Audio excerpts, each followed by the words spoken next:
2012 Jeep Wrangler JK with the 3.6 Pentastar engine with the check engine light on.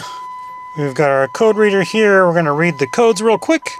If you don't have a code reader, I will link this one in the description below. Highly recommend getting one. They are a lifesaver when it comes to projects like this.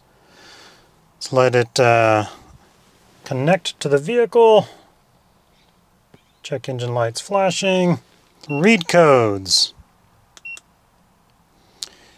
P0520 engine oil pressure sensor. The good news is it's only one little sensor that needs to be replaced. The bad news is that sensor is deep underneath the intake manifold. I'm going to take you through the process I'm going through to get to that real quick. One little sensor. I'll be sure to link this sensor in the description below as well. Take the cover off and disconnect the battery. Take off the air intake. There's 4 little clips here. Little hose clamp here. And there's a sensor down below that you got to unplug. These 2 bolts are those guys. Yep, 10 millimeter. We're going to make this go faster. Vent hose.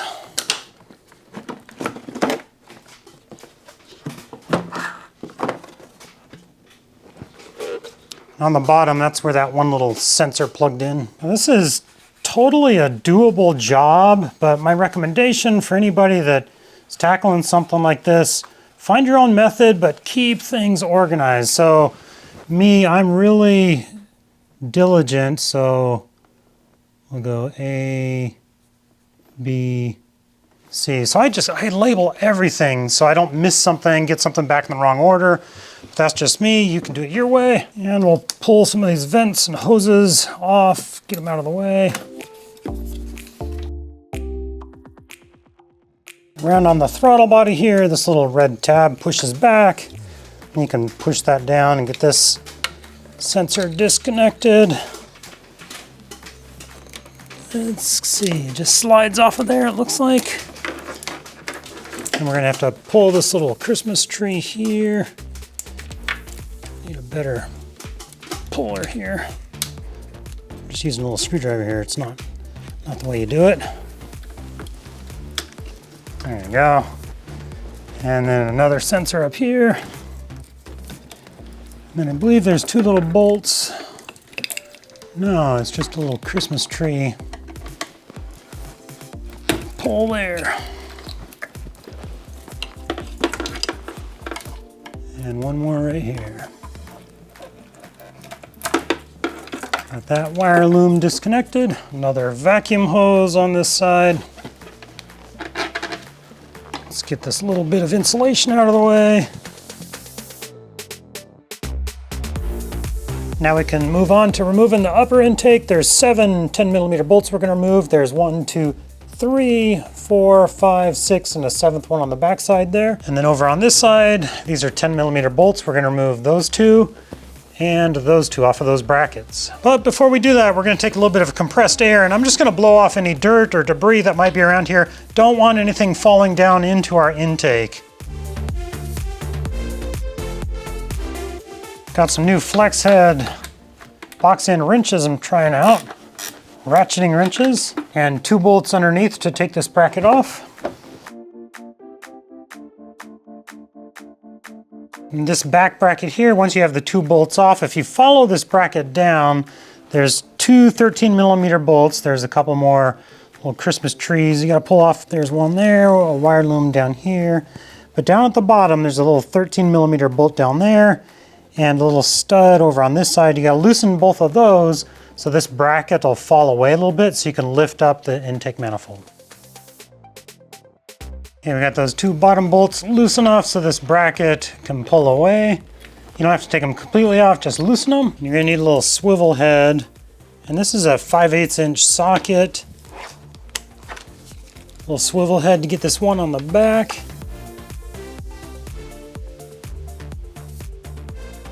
And 2 last 10 millimeters on this bracket here.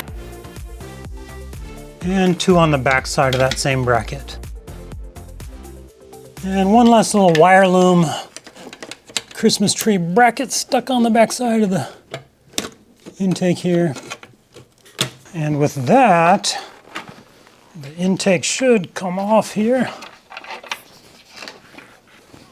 Now with the upper intake out of the way, obviously I've stuck rags in all the openings here. You don't want to drop a bolt or anything down in there because it actually could go clear into your engine if one of the valves is open or something, and could drop way down in there. On the back side of the lower intake, there's two more little wire harnesses back here held on by little Christmas tree adapters. You gotta pluck those guys out. Then we're gonna go around and there's 8 5/16 inch bolts holding the lower intake on. We're gonna buzz those out real quick. Now to give myself a little more room, because I'm a little afraid this bracket is gonna be in the way, I'm pulling the air box. This just pulls straight up and out. There's little pegs on the bottom that fit into those grommets. We're gonna get that box out of the way, and then on the back side of this bracket down here, there's 2 more little bolts. I'm just gonna loosen those to give myself some more play right here. But let me tell you, I could not have done this without these flex head ratcheting wrenches just to loosen that up to give me a little room. Obviously I had to reach down there like that, but then I had to get this up on there, and gave me just enough room to go ahead and loosen it there. Yeah, super handy. I'll be sure to link these in the description below. I'm sold on them. The lower intake is loose. We've got to go around and disconnect all 6 fuel injectors. The wiring to them, little red tab just pulls back. Push down on that little black tab, wiggle it around, and it should slide off. Got to undo all 6 of them. Check that there's no debris gonna fall down in there. If so, we're gonna vacuum it out of there real quick. See a couple little pieces of this wire shielding falling down in there, so let's vacuum that out of the way. And with all the fuel injectors disconnected, everything kind of pushed out of the way, I think I've got enough room to shimmy this up out of here.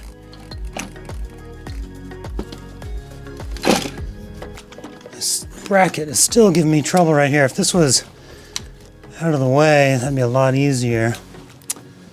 Let me loosen it a little bit more. Okay, loosen that up some more. Actually got this other wire loom underneath it, kind of holding it up out of the way. Let's see if that'll do the trick now. There we go. Whew. So we're keeping the fuel line attached. Just trying to be real careful with the injectors and everything. And there we go, lower intake is off. Very next thing I'm gonna do, I'm gonna stick rags into all 6 holes because I don't want little bits of debris, like that little piece right there, to fall down to the intake there. So I'm gonna clean that out, clean up all the oil and gunk around there. Our sensors are right down there. The top one is the temperature sensor, and the bottom one is the oil pressure sensor. So I disconnected the pressure sensor, or the temperature sensor up here, pull that red tab back, push down on the black, and it slides off. And I got this unthreaded. It was in there super tight. So we're taking the temperature sensor out so we can get to the pressure sensor there. We're gonna just save that guy. And there's our pressure sensor. Feels like on the back side of it here. This little part you push down on.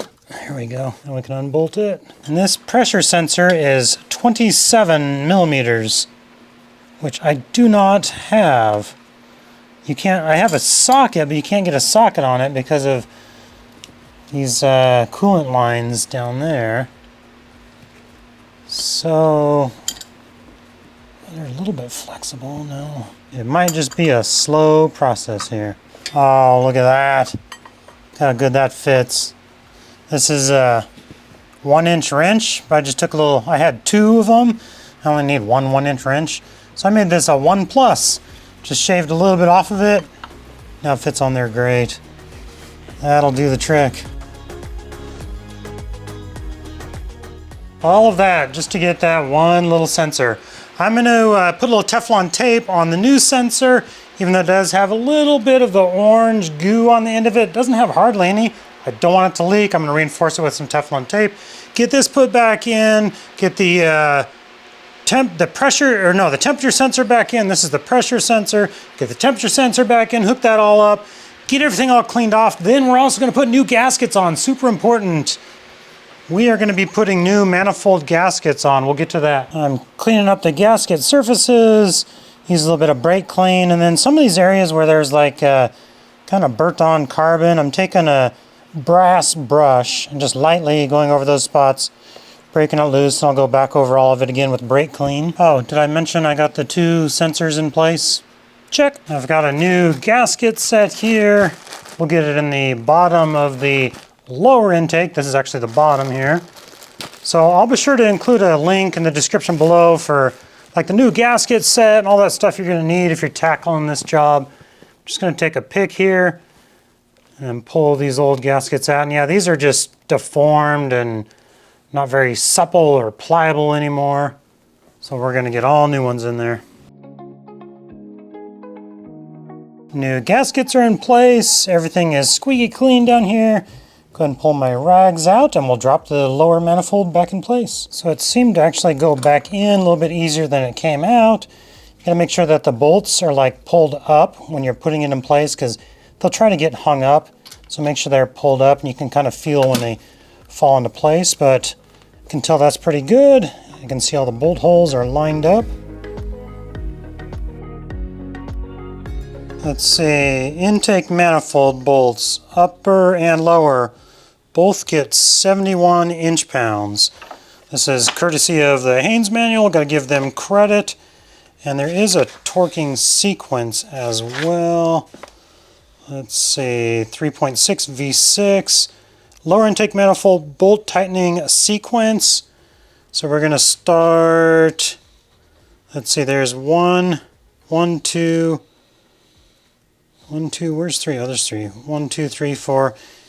You guys can look at that, pause it here, and use that information. And here is the upper intake.